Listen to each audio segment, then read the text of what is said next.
Break के बाद एक बार फिर से आपका स्वागत है योर मनी में। आज हमने बात की डायरेक्ट और रेगुलर म्यूचुअल फंड्स की, साथ ही कुछ क्वेरीज ली और अब क्वेरीज का सिलसिला आगे बढ़ाते हैं। पुणे से हमारे साथ एक कॉलर हैं प्रमोद धुमाल जी। मंथली एसआईपी 27,000 की कर रहे हैं, 20 लाख की पोर्टफोलियो वैल्यू क्रिएट कर चुके हैं और 23 साल का कुछ लक्ष्य इन्होंने रखा है।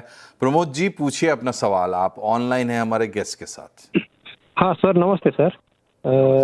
सर मैंने अपना पोर्टफोलियो आपको भेजा है, 5 फंड है उसमें।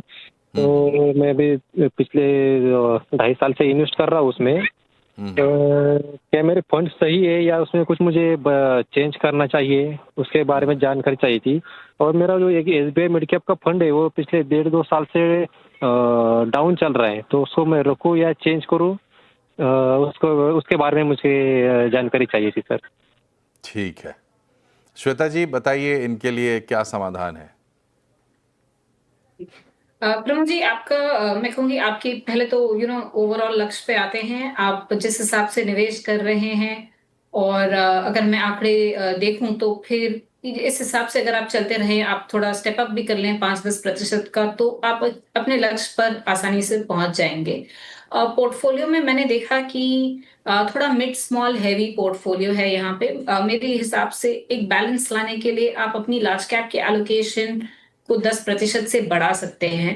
और आपने अपने SBI मिड कैप फंड के बारे में भी पूछा। हाँ देखें, यहाँ पे फंड में मैं कहूँगी कुछ समय से अच्छा रिटर्न नहीं आ रहा, लेकिन आमतौर पर आपकी जो फंड को एग्जिट करने की डिसीजन होती है वो इसलिए नहीं होनी चाहिए कि पिछले 6-8 महीने में फंड ने अच्छा नहीं किया, लेकिन इसलिए होनी चाहिए कि आगे जाके ये फंड में इम्प्रूवमेंट आ सकती है या अभी लंबा समय लग सकता है, क्योंकि फंड की जो स्टाइल है, जो रणनीति फंड मैनेजर ने लगा रखी है, उसे टर्न अराउंड करने में टाइम लग सकता है। तो मैं कहूंगी उस सब चीजों को ध्यान में रखते हुए SBI मिड कैप फंड से आप अब निकल जाएं। यहाँ इसे आप स्विच कर सकते हैं SBI large and mid cap fund में, तो उसी AMC का large and mid cap fund आपके लिए अच्छा होगा। दूसरा एक फंड जिसकी मैं सलाह दूंगी आपको कि आप SIP रोके, वो है कोटक का स्मॉल कैप फंड। तो इसके जगह पर आप ICICI true dividend yield fund ले सकते हैं, और एक स्मॉल कैप फंड अगर चाहें तो DSP का स्मॉल कैप फंड, इसे भी चुन सकते हैं। इसके अलावा आपका पोर्टफोलियो काफी हद तक अच्छा है जी। लेकिन ये बताइए श्वेता जी, जो बात इन्होंने कही ये बहुत से लोगों का सवाल होता है और कई सारे लोग तो समझ ही नहीं पाते, मतलब ये सवाल भी कहीं नहीं उठाते कि उनके पास फंड है, परफॉर्मेंस गड़बड़ हो रही है, क्या करें, कब कैसे ये निर्णय लेते हैं कि हमें इस फंड से निकल के उस फंड में जाना चाहिए। वो कुछ पॉइंट्स अगर आप रेखांकित करें तो ये सभी दर्शकों के काम आएगा। जी बिल्कुल, ये बहुत बहुत महत्वपूर्ण बात है कि आमतौर पर क्या होता है ना, हम देखते हैं अरे फंड की पिछले 3 महीने 6 महीने में रिटर्न अच्छी नहीं आ रही है, तो इसमें से हम निकल जाते हैं। लेकिन देखें, हमने देखा हुआ है कि कोई भी अच्छा फंड मैनेजर अपनी एक साइकिल के थ्रू जा सकता है। हर फंड की भी उतार चढ़ाव होती है, लेकिन आमतौर पर कोई फंड मैनेजर अगर अच्छा है तो वो 8 से 9 महीने में रिकवर कर जाते हैं। तो अगर आपने इमीडिएटली तो किसी को रियलाइज नहीं होता कि फंड की परफॉर्मेंस गिर रही है। जब 4-5 महीने हो जाते हैं तब आपको रियलाइज होता है कि फंड की रिटर्न ड्रॉप हुई है। तब आपने ऑलमोस्ट आधा समय तो निकाल दिया है, आपने डाउनसाइड देख ली है। अब अगर फंड में रिकवरी आनी है तो फिर मैं कहूंगी उसे एग्जिट करना सही डिसीजन नहीं होता। अब क्या साइंस होते हैं आपके कि आप इस चीज को देखें कि फंड में क्या इंप्रूवमेंट आ रही है कि नहीं। तो पहली चीज आप देख सकते हैं फंड का टर्नओवर रेशियो। अगर फंड मैनेजर चेंजेस कर रहा है तो वो आपको पता चलेगा कि हाँ जो कुछ शायद गलत जा रहा था, फंड मैनेजर उससे चेंज कर रहा है। आमतौर पर हमने देखा है अगर कैश बढ़ गई होती है पोर्टफोलियो में और मार्केट अच्छा कर रहा है तो उस समय में फंड की अंडर परफॉर्मेंस आएगी। तो अगर फंड फुल्ली डिप्लॉयड है, कैश की एलोकेशन डिप्लॉयड हो रही है और मार्केट अच्छा कर रहा है, तो वो एक साइन है कि फंड में इंप्रूवमेंट आ सकती है। तीसरा, आप देखें कि फंड में क्या रिडेम्पशन का प्रेशर है। तो अगर फंड से सब निकल रहे हैं तो एक कारण हो सकता है फंड की परफॉर्मेंस कहीं ना कहीं ड्रॉप हो रही है। अगर रिडेम्पशन प्रेशर नहीं है तो फिर फंड मैनेजर में वापस वो बदलाव करेंगे, कोई प्रेशर नहीं है, और उस फंड को सुधारेंगे। और हिस्टोरिकल फंड मैनेजर का ट्रैक रिकॉर्ड कि उसकी साइकिल कितने समय के लिए चलती है, कि उसकी एक अंडर परफॉर्मेंस की साइकिल होती है, तो क्या वो 3 महीने, 6 महीने, 9 महीने चलती है। तो वहाँ से भी आपको एक आइडिया मिल जाती है कि नहीं, अगर कुछ गलत गया है, 6-7 महीने में फंड इम्प्रूव कर जाएगा, हमें बस इसके साथ अब पेशेंट रहना है। तो मैं कहूँगी ये 4 चीज़ें तो आप ज़रूर देखें जब आपकी फंड की परफॉर्मेंस ड्रॉप हो रही है।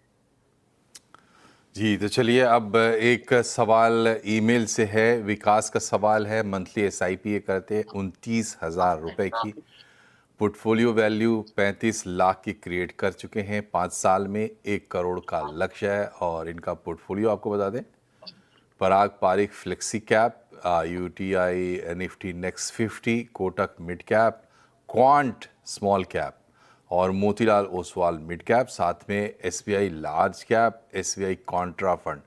तो लंबा चौड़ा इनका पोर्टफोलियो है। श्वेता जी, क्या सलाह रहेगी इनके लिए? कुछ एक मुश्त निवेश भी इन्होंने कर रखा है आईसीआई प्रू टेक्नोलॉजी फंड में 5 लाख का। जी। विकास जी, सबसे पहले तो आपका जो लक्ष्य है कि 5 साल में 1 करोड़ पे पहुंचना है, इस एलोकेशन से तो आप वैसे पहुंच जा सकते हैं, लेकिन मैं कहूंगी अगर आप 5 से 10% की स्टेप अप करें अपनी एसआईपी हर साल, या जब भी आपके पास कोई लमसम वैल्यू जमा होती है तो उसे भी निवेश कर लें, तो लक्ष्य पे आसानी से पहुंच जाएंगे।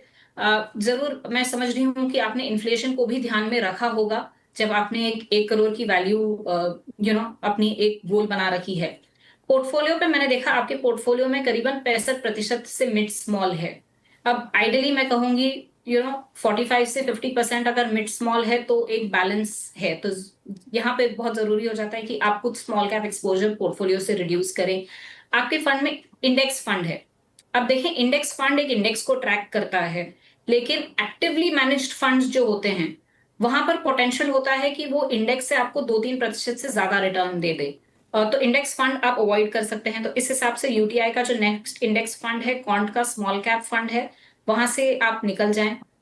एक टेक्नोलॉजी फंड है। अब यहाँ पे अगर आप उस सेक्टर को समझते हैं अच्छे से, उसे आप टाइम कर रहे हैं, तो आप सेक्टर फंड में रहें। लेकिन आप अगर उसे क्लोजली मॉनिटर नहीं करते, आप नहीं समझ पाएंगे कि ये सही समय है अब निकल जाने का। तो इससे आप अभी निकल जाएं और एक डाइवर्सिफाइड फंड में चले जाएं। इसके अलावा एक एसबीआई का लार्ज कैप फंड है, वहां पे आप एसआईपी रोकें। 4 फंड से निकले, 3 फंड ऐड कर लें, तो फंड का पोर्टफोलियो आपके लिए मैं कहूंगी एक वेल डाइवर्सिफाइड पोर्टफोलियो होगा। स्कीम्स जो आप ऐड कर सकते हैं, आईसीआईसीआई का फोकस फंड ले लें टेक्नोलॉजी फंड की जगह, एसबीआई लार्ज की जगह SBI large and mid cap fund ले लें, और एक एचडीएफसी का स्मॉल कैप फंड आप ऐड कर सकते हैं। चलिए, तो अब योर मनी का समय भी पूरा होना चाहता है। श्वेता जी, चलते चलते अपने टॉप 4 फंड्स बता दीजिए। जी, अगर मैं हर कैटेगरी की मेरी टॉप 4 फंड की पोर्टफोलियो कहूं, तो वहां पे मेरी सलाह होगी आप एक डीएसपी का large and mid cap fund ले लें, कोटक का मल्टी कैप फंड ले लें, आईसीआईसीआई प्रू फोकस और एक एचडीएफसी का स्मॉल कैप फंड। बहुत बहुत शुक्रिया आपका श्वेता जी, योर मनी से जुड़ने के लिए। फिलहाल इस कार्यक्रम में इतना ही, लेकिन चलने से पहले हम दर्शकों को एक बार फिर से याद दिला दें कि आप भी चाहें तो इस प्रोग्राम में शामिल हो सकते हैं। ईमेल के ज़रिए अपने सवाल भेज सकते हैं yourmoney@nw18.com पर, या फिर आप व्हाट्सएप कर सकते हैं 7045220000 पर, या फिर लाइव प्रोग्राम के दौरान भी कमेंट्स में आप अपने सवाल लिख सकते हैं। नमस्कार।